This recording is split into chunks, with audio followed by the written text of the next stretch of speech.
Chapter 17. Before they went to sleep, Edwin showed Cole how to suspend the coolers of fresh food from high branches in case bears visited during the night. Tomorrow night we'll dance, he said. What do you mean, dance? Cole said. We'll build a fire and dance our feelings. Edwin offered no more explanation, so Cole didn't ask. But long after Edwin and Garvey fell asleep, Cole lay awake in the tent, listening to their deep, regular breathing. The hard ground made his hip and arm ache. Outside, the wind strained through the treetops, and deep in the trees, a branch broke. Memory of the spirit bear flashed into Cole's mind. Was the bear still out there, and was it angry, or was it only curious?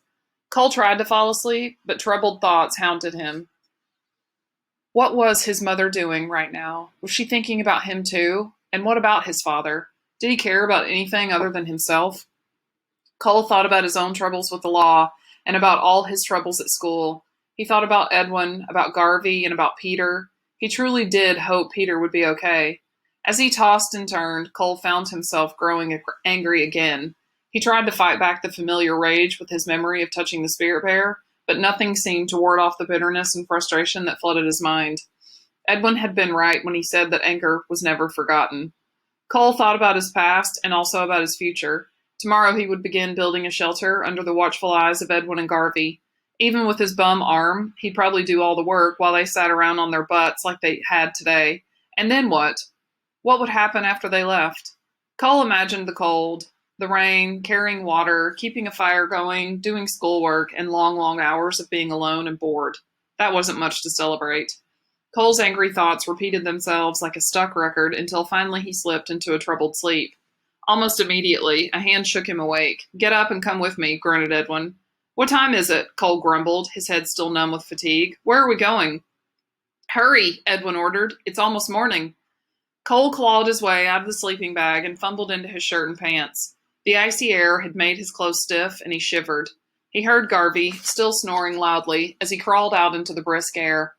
The faint glow of dawn showed over the trees and dimmed the stars as Cole started to pull on his tennis shoes. Edwin stopped him. Put these on, he said, holding out a pair of knee-high rubber boots. Tennis shoes aren't much good up here except around camp. Cole was still pulling on the second rubber boot when Edwin headed out. Let's go before the sun comes up, Edwin said, setting off at a brisk pace. He had a small pack slung over his shoulder.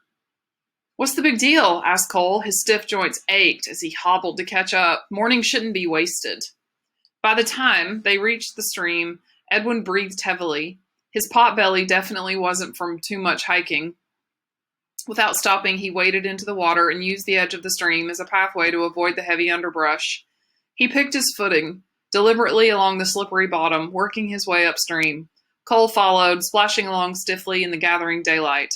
You tossed and turned half the night, Edwin said. Yeah, I couldn't sleep. Any reason? Cole didn't answer right away. Just thinking, he said. When Edwin didn't reply, he added, My mind gets to thinking and won't quit. Like it's chewing on tough meat. It won't swallow a thought and it won't spit it out. It just keeps chewing it over and over. And the thinking makes you mad, right? Cole nodded. It's like my mind wants to be mad at something and it won't quit. Even now, I'm mad. Edwin stopped beside a long, rocky slope that rose several hundred feet to their right above the shallow valley. On their left, the stream flattened out into a large, calm, crystal-clear pond. Upstream, about 100 yards, the stream gushed through a rock gorge, calming it as it flowed into the still pool. We're going swimming, said Edwin, dropping his small pack to the ground. He slipped off his jacket and shirt. Are you nuts? Exclaimed Cole. It's freezing.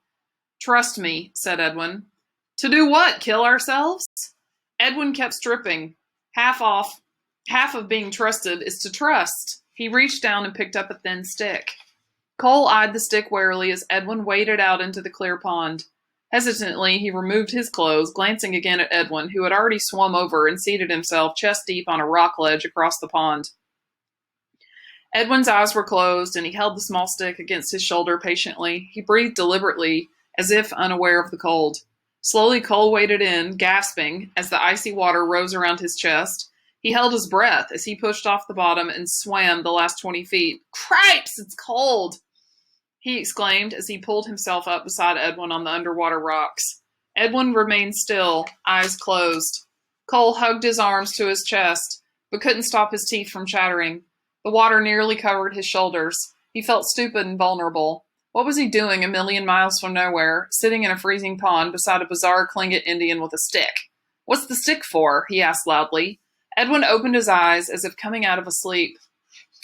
Calmly, he held up the stick. The right end of this stick is your happiness, the left end is your anger, Edwin said. He handed the stick to Cole. Break off the left end and get rid of your anger. Shivering, Cole took the stick in his fists and broke off one side. Edwin shook his head. You broke off the left end, but a left end still exists. Go ahead, break it off again.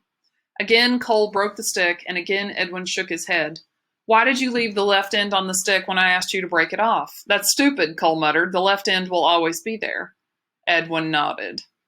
People spend lifetimes breaking their stick to get rid of anger, but always anger remains, and they think they've failed. So if I can't ever get rid of my anger, why even try? Cole asked. Edwin reached and took the remaining piece of stick from Cole's hand. His fingers toyed with the wood as he looked up at the sunrise that had begun to glow warmly over the trees. Then he glanced over his shoulder at the dark storm cloud that hung menacingly on the opposite horizon. He waved the stick.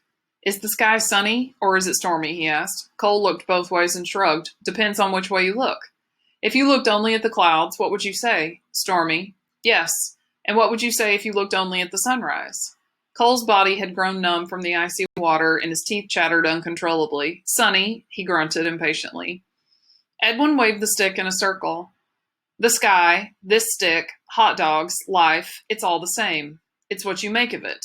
What you focus on becomes reality. Everybody carries anger inside, but also happiness. Those who focus on anger will always be angry. Those who focus on happiness will, I don't have a choice, Cole interrupted, speaking almost desperately. I can't help it. I don't go to bed and decide I'm going to stay awake tonight and be mad. Have you been angry since you entered this pool today?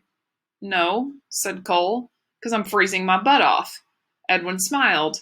When I was banished to this island, I came to this pond to get rid of my anger. It gave... You just said you can't get rid of anger, Cole argued. This pond gave me a choice. I could focus on the left end or the right end of the stick. I could focus on the sunrise or the dark clouds. It was my choice.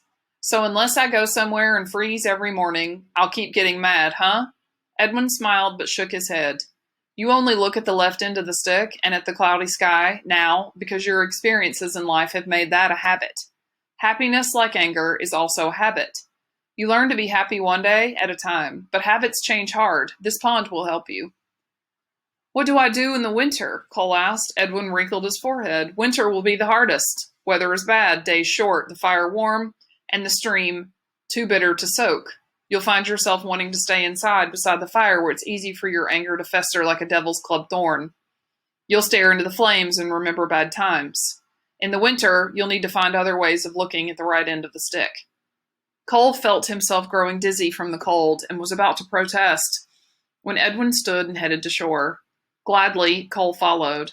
On shore, Edwin pulled out towels for each of them and they dressed in silence. Cole noticed that much of the stiffness and pain had left his joints. Even his arm felt better. He turned to Edwin. You know, the stuff you just told me makes more sense than all the weird things the counselors and psychologists have told me in school and at the detention center. Edwin tapped Cole's shoulder with the broken stick.